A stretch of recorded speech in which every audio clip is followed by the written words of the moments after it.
저는 기도회로 모일 때마다 제 안에 감동이 되는 제가 늘 붙드는 말씀이 있습니다. 그 말씀은 오늘 말씀은 아니고 마태복음 18장에 이렇게 말합니다. 예수님께서 진실로 너희에게 이르노니 무엇이든지 너희가 땅에서 매면 하늘에서도 매일 것이요 무엇이든지 땅에서 풀면 하늘에서도 풀리리라. 진실로 다시 너희에게 이르노니 너희 중에 두 사람이 땅에서 합심하여 무엇이든지 구하면 하늘에 계신 내 아버지께서 그들을 위하여 이루게 하시리라. 두세 사람이 내 이름으로 모인 곳에는 나도 그들 중에 있느니라. 아멘. 이건 주님의 놀라운 언약이에요. 주님께서 기도하는 소수의 무리에게 주신 언약입니다. 너희가 두세 사람이 두 번 반복하죠. 내 이름으로 모여서 기도할 때 하나님께서 들으실 것이다. 응답하실 것이다에 대한 약속입니다. 왜냐하면 두세 사람 이름이 내 이름으로 모인 곳에 내가 그들 가운데 함께하기 때문이다 라고 말씀하셨어요. 오늘 주제가 하나님의 선교와 여자의 손 언약입니다. 우리가 오늘부터 시작해서 언약을 쭉 이제 훑어볼 텐데 우리가 발견하게 되는 건 뭔가 하면 이 언약, 하나님의 뜻을 이루시는 이 언약이 바로 선교의 핵심이며 그 주체가 바로 하나님이시라는 것입니다. 우리가 먼저 한번 말씀을 오늘 본문을 한번 읽어볼까요? 앞에 나온 말씀 창세기 3장 9절부터 15절 말씀 먼저 한번 읽어보겠습니다. 시작. 여호와 하나님이 아담을 부르시며 그에게 이르시되 네가 어디 있느냐? 이르되 내가 동산에서 하나님의 소리를 듣고 내가 벗었으므로 두려워하여 숨었나이다. 이르시되 누가 너의 벗었음을 내게 알렸느냐? 내가 내게 먹지 말라고 한 그 나무 열매를 네가 먹었느냐? 아담이 이르되 하나님이 주셔서 나와 함께 있게 할 수 있는 여자 그가 그 나무를 내게 주므로 내가 먹었나이다. 계속해서 여호와 하나님이 여자에게 이르시되 네가 어찌하여 이렇게 하였느냐? 여자가 이르되 뱀이 나를 꿰므로 내가 먹었나이다. 여호와 하나님이 뱀에게 이르시되 네가 이렇게 하였으니 네가 모든 가축과 들의 모든 짐승보다 더욱 저주를 받아 배로 다니고 살아있는 동안 흙을 먹을지니라.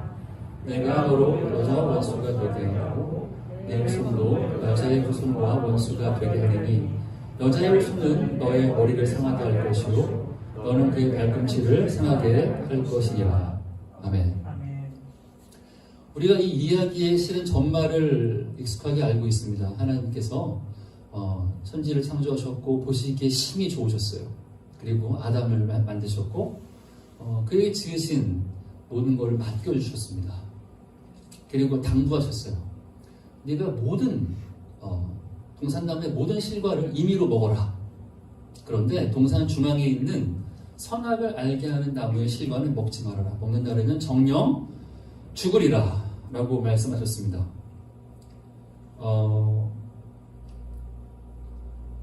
그런데 우리가 아는 것처럼 뱀이 나타나죠. 예. 뱀은 사탄의 상징이고 하와에게 다가가서 이렇게 말합니다. 하나님께서 참으로 동산 모든 나무의 실과를 먹지 말라고 하시더냐? 여러분 이렇게 본문으로 말하는 사람을 사귀지 마십시오.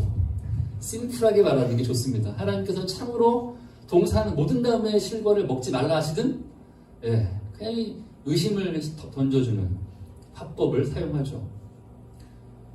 결과가 무엇입니까? 먹어라. 결코 죽지 않는다. 네가 먹으면 하나님처럼 될 줄을 하나님이 아시기 때문에 먹지 말라고 한 거다. 하와가 그 나무의 실과를 본즉 보암직하고 먹음직하고 지혜롭게 할 만큼 탐스럽기도 한지라 그것을 먹었습니다. 그래서 그 둘의 눈은 밝아졌고 우리가 오늘 읽은 이 사달이 난 것이죠. 우리가 이렇게 생각할 수 있어요. 하나님 째째하시게 그 나무 열매 하나 가지고 그러시나. 많은 불신자들이 그렇게 반응합니다. 혹은 그 선악과라는 것이 무슨 서유기에서 그 손오공에 가서 따먹었던 천축국의 복숭아처럼 뭐 천축국의 보화, 보물인데 하나님께서 아끼시던 걸 떠먹었기 때문에 그분이 분노하셨다. 그런 게 아니라 여러분 선악과라는 이름 자체가 뭐예요? 선악에 대한 판단은 하나님께 속한 거라는 것입니다. 우리의 본분이 선악을 판단하는 자리가 아니라는 거예요.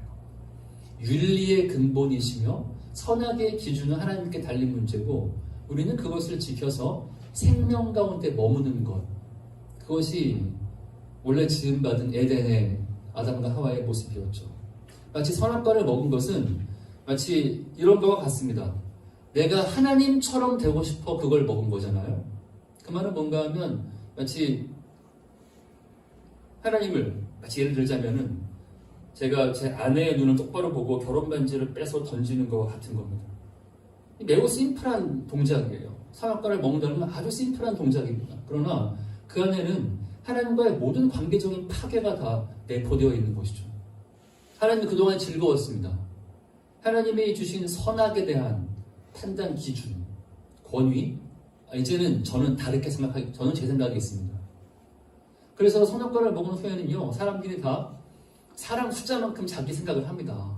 자기가 선악과를, 하나님께서 하나님의 형상을 따라 남은 자와 여자를 지으시고, 사람들이 이제 이렇게 말합니다. 하나님 참고하겠습니다. 저는 남자 여자 중간에 수많은 성이 있다고 생각합니다. 이미 3년 전에 유럽은 그 젠더가 그 40개 넘지 않았습니까? 계속 많아질 겁니다. 그때 주께서 물으시는 것입니다. 9절에 여호와께서 아담을 부르시며 그에게 이르시되 네가 어디 있느냐? 이것은 스스로 선악을 판단할 수 있다고 믿게 된, 아니 그렇게 하나님이 아니면서 자기 자신이 자기에게 하나님인 사람들에게 주께서 물으시는 것이죠. 네가 어디 있느냐? 그는 어디 있어요? 수치심 가운데 있습니다.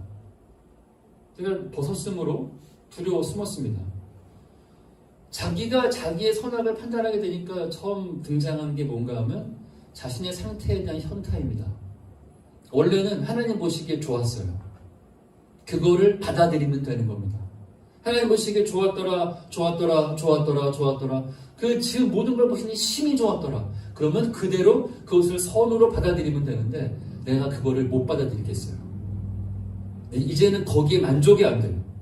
나의 신체 조건, IQ, 주어진 가정 환경, 배경, 이제 이런 것으로는 커다란 결핍을 느껴요. 수치심을 느껴요. 그래서 다른 어떤 것들을 추구하기 시작해요. 나뭇잎으로 옷을 만들어요. 계속 입어야 돼요. 계속 갖추어야 되고 더 뭔가로 자기를 꾸며야 되고 하나님 아닌 것으로 하나님의 선악 보시기 좋았더라. 참고하겠습니다. 근데 거기로는 제가 용납이 안 됩니다. 더 있어야 될 것 같습니다. 계속 더 벗고 두려워 숨고 아무리 갖추어도 그건 끝나지 않습니다. 11절에 주님 물어보세요. 누가 너의 벗었음을 너에게 알렸느냐? 내가 너에게 신이 좋았다고 말하지 않았느냐? 어떻게 이렇게 된 것이냐? 아담의 대답은 놀랍게도 내 뼈 중에 뼈, 살 중에 살이었던 그 가장 사랑하는 관계였던 배우자에게 화살을 돌리면서 하나님이 주셔서 나와 함께 하신 여자 그 때문입니다. 자아와 타자와의 관계가 깨어지기 시작합니다. 여러분, 우리가 선악을 판단한다는 말은 뭔지 아세요? 가장 그 잔인한 잣대가 자기에게 오고 타자에게 가게 되어 있습니다. 모든 수평적인 관계가 깨어지고 근원적인 문맥은 근원적인 책임을 하나님께 돌려요. 당신께서 주신 그 여자가 이렇게 한 거 아닙니까? 하나님 뭐라고 합니까? 네가 어째 이렇게 하였느냐? 여자가 이르되 뱀이 나를 깨웠습니다. 인간이 선택하는 선악에는 자기 책임 반지입니다. 오늘날, 아니 예전부터 정치인들이 책임 반지죠. 책임 반지입니다. 이때 주님의 반응이 바로 오늘의 핵심 메시지입니다. 주님께서 아무도 책임지지 않는 이 사태에 대해서 하나님께서 이 사달이 난 상황에 대한 해결과 책임의 주체로 더 이상 인간을 닥달하지 않으십니다. 인간은 그런 존재가 아니에요. 하나님께서는 14절부터 뱀에게 말씀하십니다. 사탄에게 말씀하십니다. 15절 파란 글씨로 제가 하이라이트를 했는데, 내가 너로 여자와 원수가 되게 하고 너의 후손도 여자의 후손과 원수가 되게 하겠다. 주님께서는 난데없이, 느닷없이, 맥락없이, 갑자기 왜 뜬금없이 여자의 후손을 말씀하십니다. 하나님은 좋았더라, 심히 좋았더라 라는 상태가 깨진 거예요. 처참하게. 온통 수치와 불만과 불만족과 공격과 탓과 원망으로 가득하게 된 지옥이 된 거죠. 그 상황에서 하나님께서 그것을 바로잡기 위해서 주께서 말씀하신 거는 대화 상대가 누구예요? 사탄이에요. 뱀입니다. 그리고 여자의 후손을 말씀하세요. 여자의 후손과 너의 후손을 원수가 되게 할 것이다. 여자의 후손은 너의 머리를 상하게 할 것이요 너는 그의 발꿈치를 상하게 할 것이다. 우리가 여러분이 주일학교를 야간 나오지 않으셨다면 이제 알 수 있습니다. 여자의 후손은 누구죠? 큰 소리로? 예, 예수님이십니다. 예. 여자의 후손은 예수님이시고 하나님께서 무려 창세기 3장 창조하시고 얼마 안 가서 바로 예수님에 대한 약속을 주셨어요. 그리고 뭘 예언하시냐면 앞으로의 역사는 무엇라고요? 여자의 후손과 뱀의 후손에 결코 화해할 수 없는 적대 관계가 지속될 것이다. 두 나라가 싸우게 된다는 것입니다. 근데 결론이 뭐예요? 어떤 일이 생겨요? 여자의 후손은 사탄, 뱀의 머리를 상하게 할 것이요 뱀은 여자의 후손의 발꿈치를 상하게 할 것이다 라고 말씀하십니다. 그러니까 이것을 한 신학자는 이렇게 표현했어요. 하나님의 이중적 프로그램이 전개되다. 보시면은 여자의 후손은 예수 그리스도세요. 왜 여자의 후손인지는 뭐 다 아실 겁니다. 그가 성령으로 잉태하사 동정녀 마리아에게 나셨죠. 그래서 여러분 마태복음 1장의 족보는 대반전이죠. 아브라함부터 시작되는 낳고 낳는데 마지막에 야곱은 마리아의 남편 요셉을 낳았더라. 두 개 혈통이 아니에요. 이게 참 재밌는 본문입니다. 쭉 나오다가 막 극한에서 끝에서는 야곱은 마리아의 남편 요셉을 낳았다. 이게 근데 그 목의 혈통이 아니라 그분은 바로 성령으로 잉태되신 예수님이다. 그래서 예수님은 남자의 후손이 아니에요. 남자 후손이 아니죠. 여러분 가운데 뭐 성령으로 잉태돼서 태어난 분이 계세요? 손 한번 들어보세요. 뭐 없잖아요. 있다면 잘 돌봐드려야 되는데 그건 우리가 불가능한 거죠. 여자의 후손 예수님이시고 두 가지 일이 생긴다는 거예요. 여자의 후손은 뱀의 머리를 상하게 할 것이요. 저건 무엇입니까? 빨간색부터 볼까요? 뱀은 여자의 후손의 발꿈치를 상하게 할 것이다. 저것은 뭐예요? 이 구세주의 구속 십자가의 죽음을 말하는 거예요. 십자가의 그의 예수의 나심, 사심, 죽으심. 이것이 바로 그리스도의 비하잖아요. Humiliation of Christ. 그래서 우리가 그리스도의 비하, 발꿈치를 물리시고 고난당하시는 거죠. 이건 예수님의 초림이에요. 주님의 구속 계획입니다. 파란 글씨는 뭐예요? 여자의 후손은 너의 머리를 상하게 할 것이다. 이건 뭡니까? 그분께서 나시고 사시고 죽으셨던 예수님께서 부활, 승천, 재림하신다. 뭐예요? 하나님의 통치, 즉 심판에 대한 것이 성취될 거라는 것입니다. 바로 이 초림과 재림, 구원과 심판의 계획을 무려 창세기 3장에 주께서 약속하셨어요. 이것이 이 망가진 세상, 우리가 젊은이들이 말하기를 좋아하는 우리 헬 조선이라고 말하는 이런 죄악된 세상 가운데 하나님은 살아계신가? 하나님은 무슨 일을 하시는 거지? 앞으로 역사의 의미는 뭔가 하면요, 이겁니다. 하나님, 이 땅을 향한 주님의 계획은 무엇입니까? 간단합니다. 하나님께서는 예수를 통해 하나님의 뜻을 이루세요. 그건 무엇입니까? 예수를 통한 구원과 예수님을 통한 심판입니다. 하나님이 두 가지를 이루시는 거예요. 그것이 역사의 의미예요.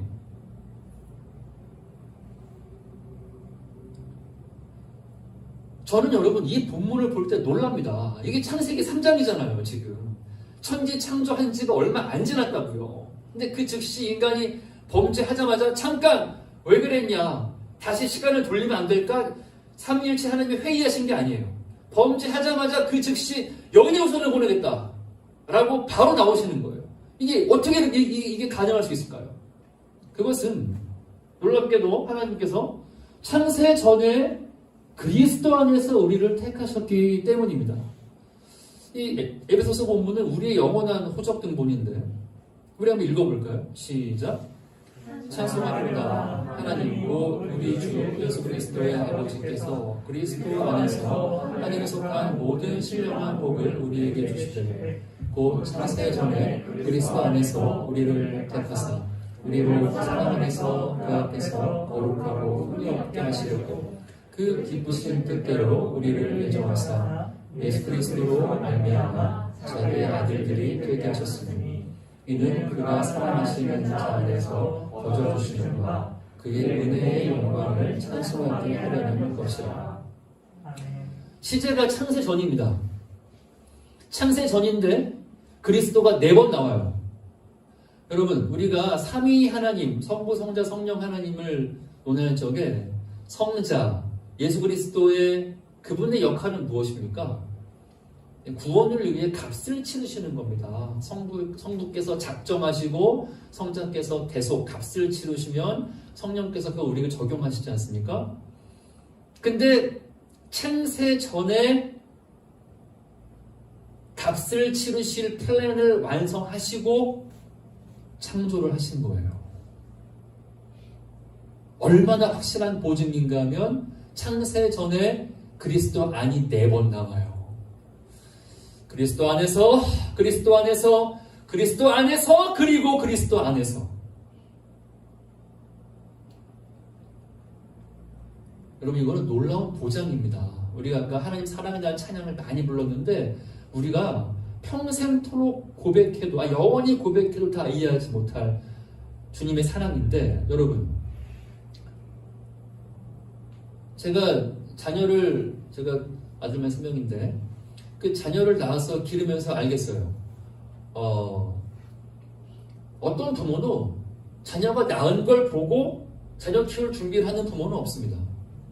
자녀가 태어나기 전에 기저귀, 베네 쪼고리, 모빌, 유모차, 옷, 다 준비합니다. 다 준비해 놓으시고 쿠션 같은 집안 살림에 배가 늘어. 갑자기 뻥 늘어요. 그래서 모든 준비를 해놓고 아기가 태어나고 그 아이를 위해서 모든 것을 맞출 희생할 준비를 해 놓습니다. 태어나기 전에 부모의 사랑 안에서 자녀는 태어나는 거죠. 여러분, 창조하기 전에 내가 그를 위해서 죽을 준비가 돼 있다라고 하는 관계는 부모 자녀의 관계밖에 없습니다. 그래서 5절에 어떻게 말해요? 그리스도로 말미암아 자기의 아들들, 자녀들이 되게 하셨어요. 창세 전에 그리스도 안에서 우리를 자녀로 삼아 놓으시고 지으신 겁니다. 그래서 마치 우리가 아기가 태어나면 얘가 똥오줌을 싸면 깜짝 놀라면 네가 똥을 쌀 줄 몰랐는데? 그렇게 하는 것이 아니라 그 즉시 준비된 것들을 통해서 백업 플랜을 진행하던 것처럼 아담과 하와가 지음받고 오래지 않아 선악과를 먹고 하나님을 거부하니까 즉시 먹었구나, 여인의 후손을 보내겠다, 그 즉시 말씀하시는 거예요. 우리가 말씀을 좀 맺을까요? 여러분, 창세전에 그리스도 안에서의 택하심에 의미하는 바를 잘 생각해 보십시오. 창세전에 그리스도 안에서 하늘에 속한 모든 신령한 복을 주시려고 그 사랑과 안에서 기쁘신 뜻 가운데, 여러분 출산할 자녀를 놓고 설레이지 않는 부모가 없어요. 너무 설레입니다. 그래서 그 마음감은 기쁨과 사랑과 기대와 나의 모든 줄 수 있는 복을 다 주리라 라는 생각을 하죠, 부모들이. 그래서 주님과 우리와의 관계의 그 영원한 메타포가 자녀와 아버지인 것입니다. 거룩하고 흥미 없게 하시려고 우리를 자녀 삼으셨어요.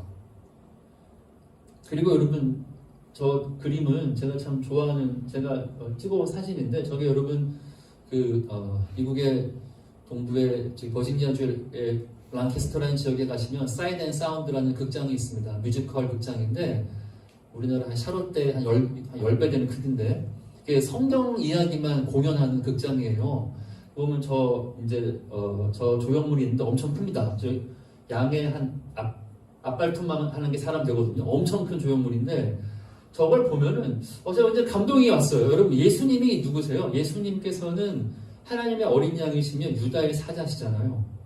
우리가 아까 기억하십니까, 여러분? 이 그림, 이 빨간색 구세주의 구속, 사탄에 의해서 발꿈치를 물리시는 예수님, 십자가에 달려 죽으시는 예수님께서는 어린 양이신데, 그분이 어린 양으로 죽고 끝나는 것이 아니라 다시 오실 심판주이신 거예요. 그분은 유다의 사자신 거예요. 그래서 이 주님의 이 이중적인 하나님의 플랜, 이 역사 안에서 작동하시는 겁니다. 하나님께서는 여러분, 하나님, 이 지난한 역사 가운데 살아계십니까? 하나님의 응답은 뭘까요? 하나님의 약속은 무엇입니까? 하나님은 모든 것을 준비하시고 역사를 지속하신다는 겁니다. 그러므로 여러분, 우리는 안심하고 믿고 구해야 합니다. 그 언약의 총화와 집결이신 예수님께서 우리에게 기도를 가르쳐 주셨어요. 너희는 이렇게 기도해야 한다. 그것은 하나님의 뜻이, 하나님이 높임 받으시며 하나님의 뜻이 하늘에서 이룬 것 같이 오늘날 우리에게도 땅에서도 이루어지리이다. 하나님의 뜻이 뭐예요? 언약이에요. 우리가 오늘부터 시작해서 끝까지 우리가 언약을 파헤칠 겁니다. 우리가 여러분 옛날에 그런 찬양 많이 불렀어요. 신실하신 주의 약속 나 받았네, 혹은 내 주와 맺은 언약은. 그 찬양 부를 때 모든 음악을 끄고 한번 묻고 싶었습니다. 받은 언약 3가지만 말해보세요. 이거 굉장히 중요해요. 왜 그런가? 우리가 하나님 언약을 붙들지 않으면은 우리는 선악과를 먹은 존재라서 자기의 선악 판단 기준을 붙듭니다. 우리가 그런 존재예요.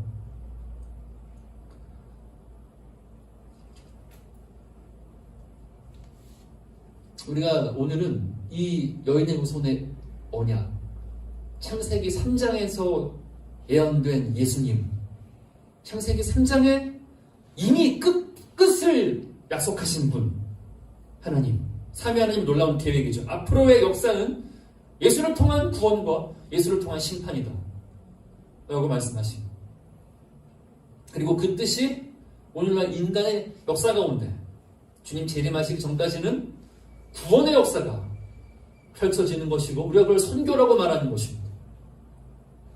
만민이 주께 돌아오며 만물이 회복되는, 그래서 만물을 충만케 하는 자의 충만인 교회가 세움받고, 우리가 서로 몸을 이루어서 공동체를 이루고 서로를 격려하여 의에 줄이고 목마른 마음으로 기도하는 공동체로 살아가는 것이죠. 한번 반주해 주시고 우리 한번 기도할까요? 우리가 먼저 3가지로 기도하면 좋겠는데, 첫 번째는 우리가 하나님께 먼저 회개하면 좋겠습니다. 왜 그런가 하면은, 여러분, 선악과를 먹은 인간의 반응을 기억하세요. 그는 만족이 안 됐습니다. 그의 마음은 수치로 가득했고 숨고 싶었어요. 그래서 그는 자기의 대안, 자기가 생각하는 대안으로 자기를 꾸미고자 했습니다. 결코 꾸며질 수 없는, 그래서 남 탓을 할 수밖에 없고 자기를 탓할 수밖에 없는, 여러분, 그래서 자기가 자기의 선악을 판단할수록 사실 정신적 병리는 더 늘어나는 것입니다.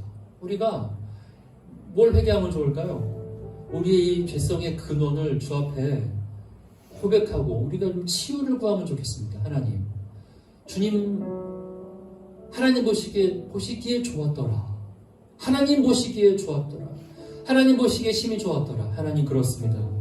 하나님의 법칙, 하나님의 생명의 법칙, 하나님이 지어주신 나, 하나님이 주시는 공동체, 하나님 주시는 관계가 좋습니다. 우리가 여기에 대해 만족을 못하고 끝없이 방황하고, 참 밥 딜런의 노래처럼 저 갈매기는 얼마나 날라야지만 해변에 앉아서 쉴 수 있단 말인가. 하나님 주신 땅에 내려앉아서 쉬며 순응하고 하나님의 언약을 붙들고 순응하는 그 생명 가운데 머무는 삶을 살기 원합니다. 주여, 우리가 자기 자신을 만족 못하고 남도 만족 못하고 남 탓하고 자기 탓하고 심지어 주님 탓하는 우리의 못된 마음 회개합니다. 그래서 좀 회개의 기도를 좀 주 앞에 드리고 주님의 치유를 좀 구하면 좋겠습니다. 다 같이 기도합시다. 하나님 아버지, 하나님께서 이